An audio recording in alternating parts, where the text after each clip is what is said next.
अस्सलाम वालेकुम बच्चों। जैसा कि हमारा पिछला सबक ख़त्म हुआ, पिछले उन्वान में हमने पढ़ा कि कपड़ा कितने के अक़साम से बुना जाता है। उसमें हमने पढ़ा कि कपड़ा जो है वो खड्डी पे बनाया जाता है। मुख्तलिफ़ किस्म के कपड़े बनाए जाते हैं खड्डी पर। बेसिक हमारे पास टूल जो है वो कपड़ा बनाने का क्या है कि वो खड्डी पर बनाया जाता है। रेशा उसमें कोई भी इस्तेमाल किया जाए वो बात की बात है। दूसरा तरीका हमने पढ़ा जिसमें निटिंग आएगी। तीसरा नमदा। आज का जो हमारा सबक है वो है कि खड्डी पर कितने किस्म का कपड़ा बनता है। जिस तरह हमने पहले पढ़ा कि कुदरती रेशे जो थे वो 4 किस्म के थे। वो कुदरती रेशे जो हम जानवरों से हासिल करते हैं, कुछ पौधों से, फिर कुछ इंसान ने खुद बनाए, कुछ ऐसे जो सिर्फ केमिकल से बने। बिल्कुल इसी तरह जो खड्डी तो बेसिक चीज़ है जिस पर हमने कपड़ा बनाना है, तो उसमें किस तरह से हम वैरायटी लेकर आते हैं।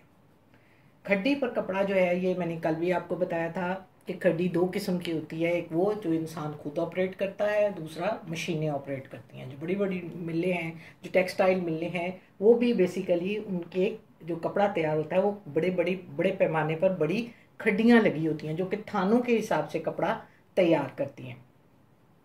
तो आज हमने जो देखा उसमें ये है कि ये हमने देखना है कि ये चाहे हम हाथ की खड्डी पर कपड़ा तैयार कर रहे हैं या बड़ी कारखाने की खड्डी पर तैयार करते हैं, कितने किस्म का कपड़ा जो है वो हम तैयार करते हैं। सबसे पहले तो हमारी आ जाता है कि सादा बुनाई। सादा बुनाई जैसे हमने कल कहा था कि इसमें ताना और बाना होता है। ताना और बाना होता है, आप कोई भी कपड़ा देखें, आपने जो अपना लिबास पहना हुआ है आप वो भी देखें, उसमें आप ये देखें कि ताना और बाना, आप उसको रोशनी की तरफ करके देखें, आपको नजर आएगा कि इसके अंदर जो है वो एक लंबी तार दिखाई देती है। गौर करें, आपको पता लगेगा कि यहां से इस तरफ भी जा रहा है धागा, इस तरफ भी जा रहा है और उसकी सतह बराबर होती है। ये सादा बुनाई है। उसके बाद आ जाती है दूसरी किस्म हमारी साटन बुनाई। ये साटन की बुनाई ऐसी होती है कि जिसमें आपने सिल्क आपने देखी होगी। सिल्क का कपड़ा आप देखें तो आपको पता लगेगा कि उसकी वीविंग ऐसे की जाती है कि उसके अंदर जब बनाया जाता है तो उसके ताने के साथ उसके ऊपर इस साइड पर जो है वो एक तरफ से तार जो है वो ज्यादा जगह छोड़ता है, बाने के साथ उसको नहीं उठाते, जिसकी वजह से क्या है, तार जो है वो रेशम का तार होता है, जिसकी वजह से वो ऊपर से सतह जो है वो क्या ग्लेज्ड हो जाती है। जैसे ये देखें, इसकी सतह मुलायम है। आप अपने सिल्क का कपड़ा हाथ में पकड़ के देखें, उसको उल्टा करके देखें और आपको पता लगेगा कि पीछे से यूं ही लगेगा जैसे ये वो ही है, लेकिन उसकी बुनाई में क्या फर्क होता है कि जो सिल्क का तार है वो ताना छोड़ छोड़ कर उठाया गया होता है, जिसकी वजह से वो उसकी सतह जो है वो मुलायम हो जाती है। तीसरी आ जाती है ट्विल बुनाई। ट्विल बुनाई क्या होती है कि जिसमें हम धागा छोड़कर धागा उठाते हैं। जैसे आप ये देखें, ये कपड़ा मेरे पास मौजूद है, आप ये देखें, इसके ऊपर जो फूल बनाया गया है, फूल के दरमियान में यहां पर धागा इस्तेमाल नहीं हुआ।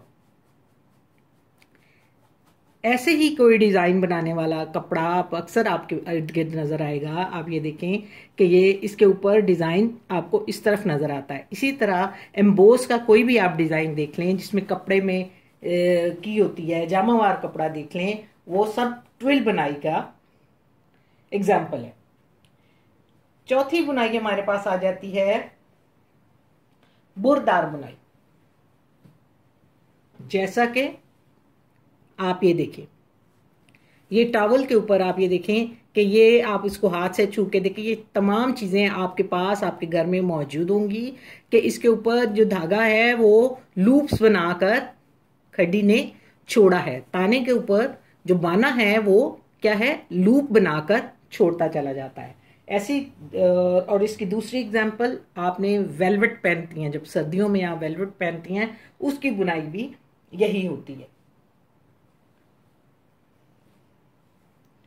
तो ये 4 किस्म की बुनाइयां जो हैं वो बुनी जाती हैं, जिससे चाहे वो ये हम इसके लिए मशीन का इस्तेमाल करें और चाहे हम इसके लिए हाथ से बनाएं। आप इसमें पेज नंबर 20 खोलें, उसमें देखें लिखा हुआ है सादा बुनाई। कपड़े की बुनाई में सादा बुनाई एक बुनियादी तरीका है। इसको आम अल्फाज में एक तार ऊपर और एक तार नीचे की बुनाई कहा जाता है। यानी ताना में ताना तान दिया जाता है, उसके बाद दाईं तरफ से जब होता है तार जाता है, वो एक तार उठाता है एक छोड़ता है, एक तार उठाता है एक छोड़ता है, ठीक है। और दूसरी बार नीचे के तार ऊपर और ऊपर के नीचे आते हैं। इस तरह ये अमल जारी रहने से सादा बुनाई का कपड़ा बनता है। जैसे भी मैंने आपको कॉटन दिखाई, मलमल, लट्ठा, वॉयल, ये सब जितने भी सूती कपड़े हैं वो इसी तरीके से बनते हैं। सादा बुनाई के ताने और बाने में थोड़ा सा फर्क करके दो तार का कपड़ा बनाया जाता है। उसकी मिसाल दो सूती है। दो सूती कपड़ा आपने सुना होगा जिसमें चौड़े चौड़े ब्लॉक्स नजर आते हैं, ठीक है। और ये कपड़ा बहुत मजबूत होता है। इस बुनाई में ताने और बाने में दो दो तार होते हैं। इसके अलावा सादा बुनाई में भी 4 तार ताने और 4 तार बाने के लिए इस्तेमाल करने से 4 सूती कपड़ा तैयार होता है। दूसरा है हमारा ट्विल बुनाई। ट्विल बुनाई जो है वो क्या है कि हर बुनाई के लिए ताना सादा बुनाई की तरह तना जाता है। सिर्फ बाने के तारों को ताने में से 2 और 1 के हिसाब से छोड़ा जाता है। यानी 2 बुना 1 छोड़ा, 2 बुना 1 छोड़ा, या 3 बुने 2 छोड़े। ये कपड़े की बुनाई पर होता है, लेकिन सब जो है वो इसी तरह बुना जाता है। हर बार इस 2 के ग्रुप को तोड़ा जाता है। यानी हर बार एक ही रुख में एक ही तार बढ़ाकर तिरछी धारी बना दी जाती है, मगर हिसाब वही रहता है। यानी 2 तार नीचे और 1 तार ऊपर। इस बुनाई में सूती, रेशमी और गर्म कपड़ा बुनाया जाता है। ये निहायत मजबूत और पायदार बुनाई है। उम्दा कपड़ा गर्म ट्विल बुनाई में बनाया जाता है। सर्ज, गैबर्डीन और वुर्स्टेड कपड़े, ये गर्म कपड़े के नाम है। सर्ज, गैबर्डीन और वुर्स्टेड। उसके बाद हमारी आगे साटन की बुनाई। इस बुनाई में ताने का एक तार ऊपर और 4 नीचे रखकर बाने का तार गुजारा जाता है और हर बार इन 4 तारों के ग्रुप को तोड़ा जाता है। इस तरह गुबाने का तार एक तिरछी धारी में नजर आता है, मगर ये धारी ट्विल से मुख्तलिफ होती है और कपड़े के ऊपर मुसलसल लहरें बनती हैं, लेकिन वो कोई वाज़ेह डिजाइन नहीं होता। साटन की बुनाई के लिए बाने में धागा कम बटा हुआ इस्तेमाल किया जाता है और ताने का धागा बटा हुआ इस्तेमाल किया जाता है, जो कपड़े को मुलायम और हमवार बनाने में मदद देता है। साटन बुनाई की मिसाल साटन का कपड़ा है। साटन का कपड़ा ज्यादा पायदार नहीं होता क्योंकि उसमें कपड़े की सतह पर लंबे लंबे बगैर बुने तार होते हैं। इन तारों को फ्लोट्स कहते हैं। अगर ये तार किसी चीज से अटक जाएं तो पूरे का पूरा तार खींचकर कपड़े को नुकसान पहुंचाते हैं। इसके अलावा इस्तेमाल के बाद इस कपड़े की सतह पर बत्तियां बन जाती हैं, इससे कपड़े बदनुमा लगते हैं। उसके बाद आ गई हमारी बुरदार बुनाई। इस बुनाई में धागे सतह पर खींच लिए जाते हैं। इनको या तो इस तरह रहने दिया जाता है जैसे तौलिए की बुनाई में होता है, या फिर बुरदार रहने दिया जाता है। इस बुनाई के लिए ताने में धागे के 2 सेट लगाए जाते हैं, जिसमें एक को सतह पर ढीला छोड़ दिया जाता है, दूसरा बाने के तारों के साथ बुना जाता है। रुएं या बुर को मोटा करने के लिए बाने में जायद धागे भी इस्तेमाल कर लिए जाते हैं, जिनको पिलर कहते हैं।